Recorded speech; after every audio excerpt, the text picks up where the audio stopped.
what the Aramaic name for God is? What would that prove? Did you? Did you? He called out to Allah. No, that's fine. And then he was calling out to his God. He said, Allah. Where did it say Allah? No. Where did it say Allah? Allah. Ilaha. Hold on. Ilaha. Allah. Allah. Should I bring out Google Translate? Right now? Yeah, Allah is Arabic. Allah. Aramaic. Aramaic is Eloi. Thank you. Eloi. Hold on. Eloi. Remember you said that. Yeah, exactly. Eloi, lama sabachthani. Remember you said that. Right. What? Remember you just said that. Yeah. It's in my Bible. And it's not Allah.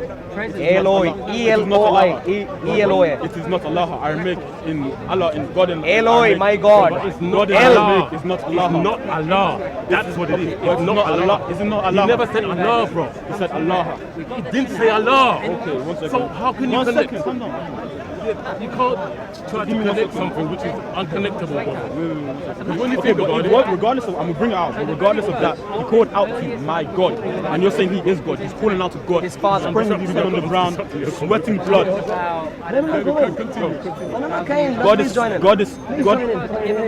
God is sweating blood, crying for God.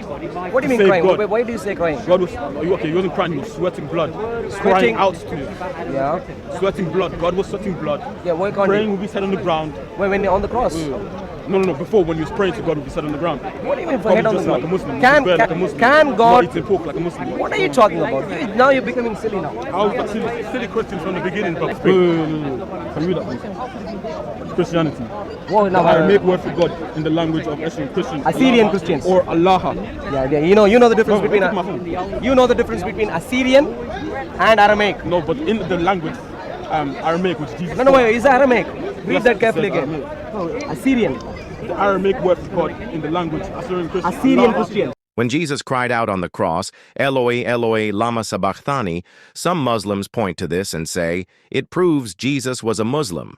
Why? Because the word Eloi sounds a lot like Allah. From that alone, they conclude that Jesus must have worshipped the same God described in Islam.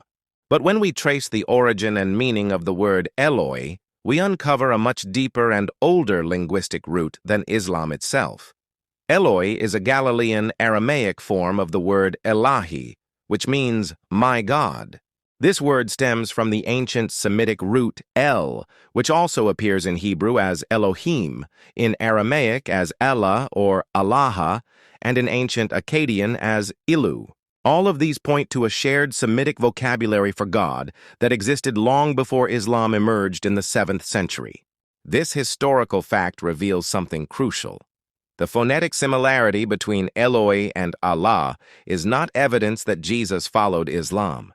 Instead, it shows that Islam later adopted terminology already present in earlier Semitic cultures and languages. In other words, Jesus wasn't using an Islamic term. Islam came centuries later and borrowed from the linguistic roots of Canaan, Babylon, and Syria. But more significant than the name itself is the relationship behind it. Throughout the Gospels, Jesus didn't just call God Eloi or Elahi. He called him by a revolutionary and deeply personal title, Father. Even in his most agonizing moment, in the Garden of Gethsemane, Jesus prayed, Abba, Father, all things are possible for you. This wasn't a mere cry to heaven. It was the language of relationship, the language of love, the intimate communion between the Son and the Father. And this is exactly what Islam openly denies. The Quran, especially in Surah Al-Ikhlas and Surah Maryam, makes it crystal clear Allah cannot be a father and he does not have a son. So if Jesus were truly Muslim, why would he speak with the voice of a son who is one with the Father and even declare, I and the Father are one? And this is where the core difference lies. When Jesus cried out, Eloi, he wasn't speaking as a distant servant calling to a faraway God, like what Islamic theology suggests. He was fulfilling the words of Psalm 22, a prophetic song about the suffering and ultimate victory of the Anointed One. His cry was not a declaration of submission to a foreign God, but the voice of the Son carrying out the divine plan for humanity's redemption. While Islam insists that Allah is entirely transcendent and cannot enter the world, the Christian faith proclaims the opposite, that God is present, that the Word became flesh, So even though Eloi and Allah may sound alike, the theological meaning they carry is vastly different. In Islam, Allah is a distant master. In the faith of Jesus, God is the loving Father, known and shared in eternal union with the Son. The question is, if Jesus was so pro-Islam, why did he not mention the word? Pro-Islam, all the Wait a minute. You said he prayed to Allah. That's what you said. He prayed, yes. Right, so I'm going on that premise. Yes. So if Jesus was so pro-Islam, why did he not mention the Kaaba? Why did he not mention a Muslim? Why did he not mention Muslim? I'm asking you a question. If you can't answer it, no problem at all. It doesn't make you less of a human being. No, I don't know everything, you don't know everything. I don't know. Just say you don't know. Okay, so on top of that, don't you think that it would make sense for him to at least mention one of those names? To mention Muslim. Kaaba, Islam, to mention anything. Islam. Yeah. To mention the most thing in Islam is that Lord God is one. Which No, you're going off to the monotheism of Islam, and that's not even a which is the most important part of Islam, part of being a Muslim. So Can you answer my question? Can you answer my question? Why he did not mention Yes, Islam? I'm asking for your obey the analysis of commandments why which is- Jesus never even mentioned Islam, Kaaba, or Muslim. Islam. Let's first start with Islam. Sorry? Let's first start with Islam. Yeah. What is Islam? Submission to God. Jesus, did he mention the word Islam? No. Did he mention Did the he word mention, Trinity? did he mention No. the word Why- Muslim? why Did he were you mention so- the word I'm asking you, sacrifice? did he mention the word Muslim? No. Did he mention the word Kaaba? No. Did he say zakat? Did he say Hajj? Arabic words? I'm No. asking you. No. Did he say Hajj? Arabic words? No. Right. Did he say any of the 5 pillars? Did he say? Did he in the Arabic words? No. Did he mention What are you talking any of the about? He never 5 spoke pillars? Arabic. why were you so Brother. adamant in pointing out to Allah? You're saying that he was a I'm Muslim. saying that he spoke. He said. Well, Allah. let's see But what. Jesus My wasn't point a wasn't- Muslim, brother. Okay, wait. Let me Jesus ask you. wasn't a Muslim. Wait.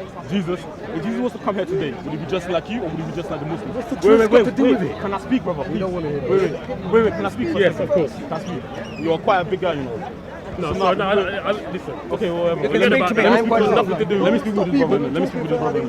So now, I'm just saying, from my point of view, if Jesus was to come here today, would he be just like you, or would he be just like Muslims? Would he grow his beard like you, or would he be just like you? Would he have his beard like the Muslims? question. Wait. Let me just finish. Yeah. Nonsense question. The Bible If tells you us not see to answer white questions Jesus, like this. blue eyes, It doesn't long belong hair, anywhere. You're on a or agenda. black I know. Jesus We with know an you're on afro a- or Hispanic you're on Jesus, track. all of Jesus, they have his beard. So when Jesus returns back, how is he going to look like? How is he going to look like? Let's read this carefully. For as the lightning comes from the east and flashes to the west, so also will the coming of the Son of Man be. Amen. Are you listening? Amen. For the you're not. I can multitask. No, I don't think. Okay, sir. So if you can single task, please, for a moment. For as the lightning comes from the east and flashes to the west, so also will the coming of the Son of Man be. For wherever the carcass is, please wait. For wherever the carcass is, there the eagles will be gathered together. Immediately after the tribulation of those days, the sun will be darkened, and the moon will not give its light, and the stars will fall from heaven, and the powers of the heavens will be shaken. Now see what happens. Then the sign of the Son of Man will appear in heaven, and then all the tribes of the earth will mourn, and they will see the Son of Man. They will see the Son of Man coming on the clouds of heaven. Clouds of heaven with what? With power and great glory. gave him that power. Wait a second. Power of knowledge. Excuse me, wait a second. Please don't. Man is man, no? Power and great glory. And then he goes on. And he will send his angels. Jesus is going to send his angels. Does a prophet have his own angels? But Jesus has his own angels. He will send his angels with a great sound of a trumpet. And they will. That Jesus is God. Obviously. So you asked me, wait a second. Okay, You asked me earlier, obviously, let's when look he at returns angels. back, Brother. who is he going to resemble? Let's forget about And you obviously- yourself gave the answer. When he returns back, Obviously- it's going to be clear, Brother. crystal clear. Obviously, that he Jesus is is God. God. Amen. Obviously, No Jesus more is God. arguments. Wait, Whether wait. he bowed down, wore a black clothing, Amen. brown, A black pink, clothing. what color he liked, none of those things would matter. When a Muslim asks, if Jesus really is coming back, will he come like you or like a Muslim? The question itself is already off course.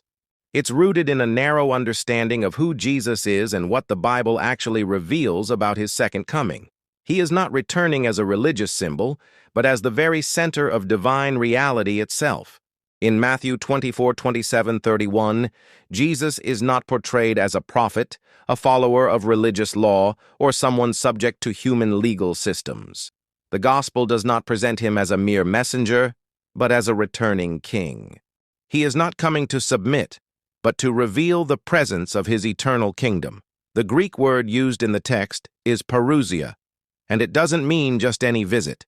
It speaks of a royal, divine appearing, like a king arriving in glory among his people. When Jesus says his return will be like lightning flashing from the east to the west, it's not local language, it's not sectarian. It doesn't wear the robe of any ideology, it's universal, transcendent.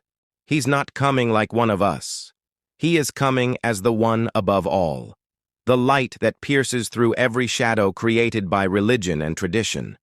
And we don't just see this in the Gospels. We see it rooted in the prophecy of Daniel chapter 7, which forms the foundation for the early church's understanding of his return. The Son of Man comes with the clouds of heaven before the Ancient of Days, and to him is given authority, glory, and an everlasting dominion, and all nations will worship him.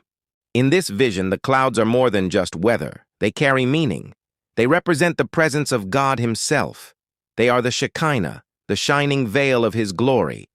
In the faith handed down from the earliest believers, Christ's return is not just a second coming. It is the full unveiling of who he truly is, the eternal Word, who was with God and who is God. And when he returns, he won't stand behind anyone, not even behind the Mahdi, as some hadiths claim. He will come as the great high priest and the sovereign king. He needs no mediator, because he himself is the mediator between God and man. Etymologically, the word doxa, used in Matthew 24:30 to describe his great glory, is never used in the Greek Old Testament to refer to a prophet. It always refers to the direct presence of God himself. So when Jesus says the Son of Man will come in power and great glory, he's not just making a claim. He's identifying himself with the very glory of Yahweh. In that light, the idea that he would return to uphold Islamic law is not just unbiblical, it is theologically impossible. Jesus isn't coming dressed in any man-made system. He's coming as the light that exposes every lie. In that light, Sharia will fall, the Mahdi will fall, every religion will fall, and only the glory of Christ will remain, as every knee bows before him. So maybe the real question should be flipped. Not, will Jesus come like a Muslim, but this: are you ready to face him, the one who's not coming as a prophet, but as the eternal judge? Because on that day, the question will no longer be whether Jesus looks like us, but whether we have been purified to look like him.